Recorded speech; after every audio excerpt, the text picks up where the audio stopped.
Okay folks, so not usual for me to put out 2 videos in a week, but as you can tell by the title, and if you've seen the news, then I think this one deserves a video of its own.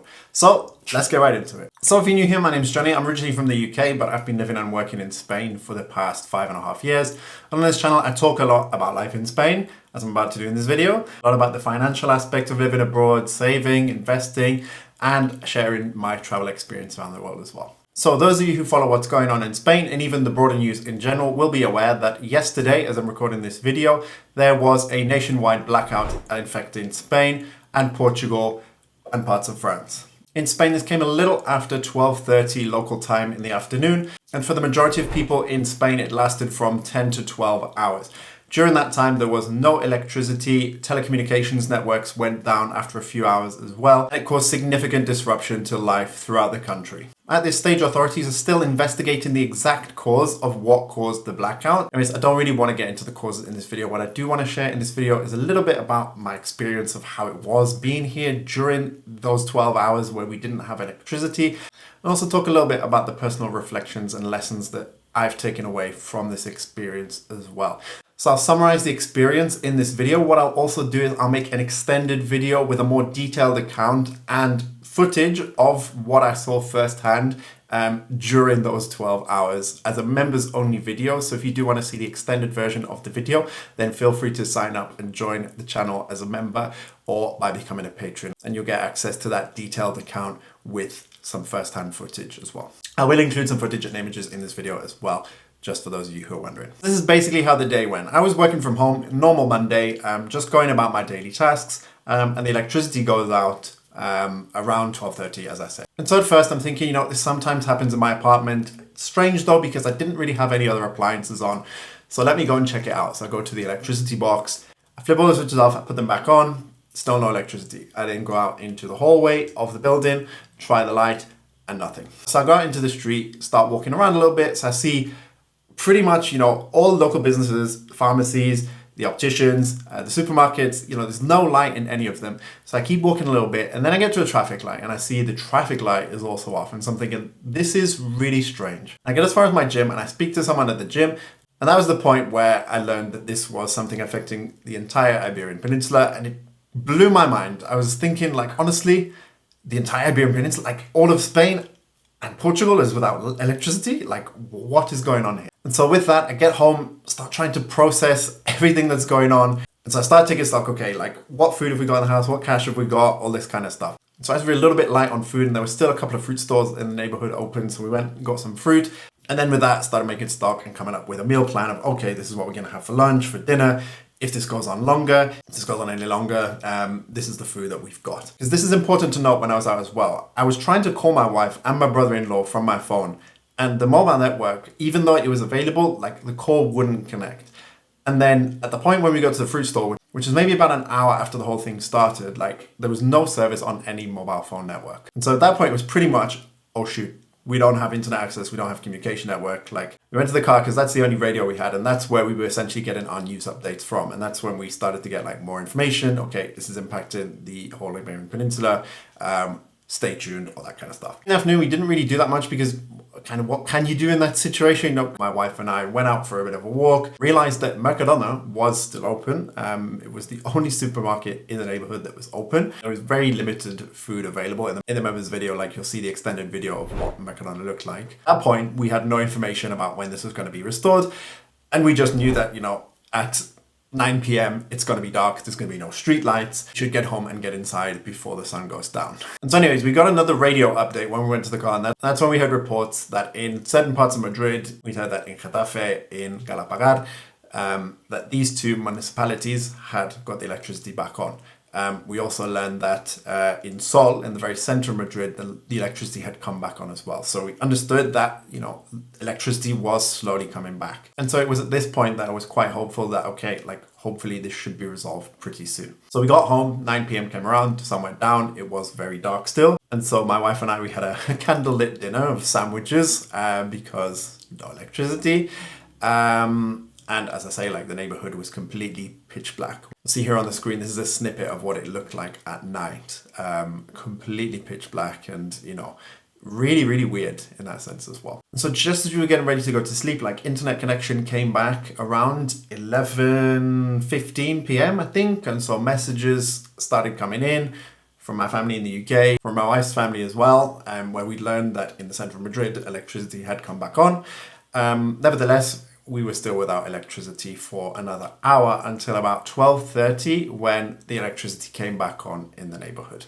And from my experience, that was kind of the end of it, like back to normal. Street lights came on, everything looked normal again. But it was such a crazy contrast that in minutes, the neighborhood went from completely pitch black to lights back on and back to normal. And so this whole thing, honestly, was a really strange situation. I honestly have no other way to describe it. And this is one of the main lessons that I take away from it is you honestly don't understand how reliant on technology we are until you don't have it. Like pulling out your phone to check the internet to see what's going on and not knowing what is going on because you don't have mobile network. And as a result, having to go to the radio is not something that we are used to at all these days.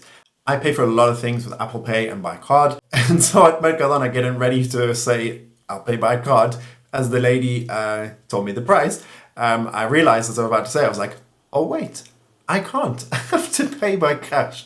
So just force of habit, the use of technology in our daily lives, our dependence on it is insane. And so being exposed to that reality in the middle of this situation was a big wake-up call, let's say. And frustrating, and made me quite nervous as well that neither of us could get in touch with our families because the mobile network was down. On the other hand, from my observation, people here suddenly knew, it's like literally click of a fingers, people suddenly knew how to enjoy life without technology.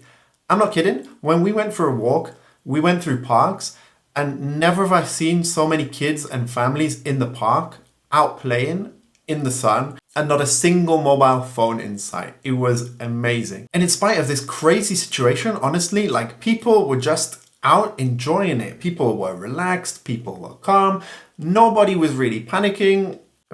People just talking to one another, laughing, kind of getting on with things the best they could. There was a real sense of community, solidarity. And there's news reports talking of panic buying in the supermarkets and stuff. And from my perspective, okay, yes, a lot of people went to the supermarkets, to the fruit stalls or wherever to get what they needed, but nobody was pushing and shoving. No one was in a state of chaos. Everyone was just calm and orderly and going about it. And I did a video recently about the quality of life in Spain and comparing it to life in the UK. And this was something that I missed off that list, honestly, is the sense of community here in Spain. Because I think if something like this happened in the UK, my opinion, things wouldn't be calm. I think people would literally go into panic mode and things would be a bit chaotic. Let's put it that way. And so those were two nice learnings as well. We can enjoy life without technology, and that in crisis situations, a sense of calm and community can really help you through those things. But for me, the biggest learning, this is something that I came to the conclusion a long time ago. So it's less so of a learning and more of a confirmation. We live in a world full of uncertainty. Whether we like it or not, this is the hand we've been dealt, and this is the world we live in today. And so how do you deal with uncertainty? It's having a plan and being prepared. So in a situation like this, short-term preparedness is obviously very important. So if something like this happens, what do? Do you have cash on hand to be able to buy and pay for stuff? There's people who really like physical cash. There's people who really like card payments and paying by phone. Whilst both approaches are fine and whatever works for you is great, the importance of physical cash here cannot be stressed enough. People couldn't access their money from the banks. People were rushing to get cash out. I'm not sure if it was even possible. Shops and services couldn't take card payment because as much as the card reader might be powered by a battery and turned on, there's no Wi-Fi signal. So you can't get a response from the server and you can't make that payment by card. So it is important to have some cash in case of an emergency. If you ask me, 1 to 2 weeks expenses for absolute basic necessities in cash, minimum have on hand in these situations. Also from a technological perspective, have a radio. We had to go to the car to listen to the radio because we didn't have one at home. A lot of apartments now have electric boilers, electric stoves, electric ovens. What happens when that all goes down? You can't cook, you can't have hot water. If you have a small gas stove or something in your house like that, you can still cook, you can still boil water, for example. I'm not gonna make a whole survival kit in this video, but you understand the main point. But not only that, like on a much more strategic level, yes, we were without electricity for 12 hours. And I won't go into all of the possible scenarios of what this could have been, but you know, like there were much more serious possibilities that could have come out of this that fortunately didn't. There could have been much more serious causes to this that fortunately weren't the case. But if this had been a prolonged scenario, if this were caused by something more serious, like where could you go? Do you have a second passport? Do you have another residency?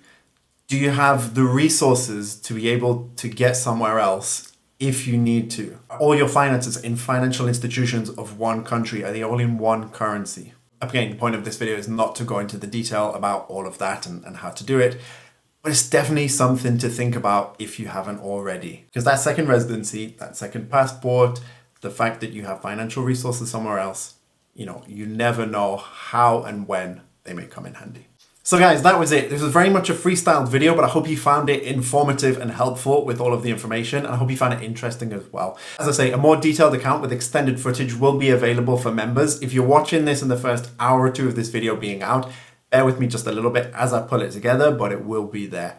And in the meantime as well, you know, leave a comment. If you were watching from the outside, if you were in Spain when it happened, what were you thinking? What was your experience? I'd love to know, and I'm sure the rest of the people watching would also love to know as well. Until then, guys, till next time, I'll see you on the next one, and let's get this money.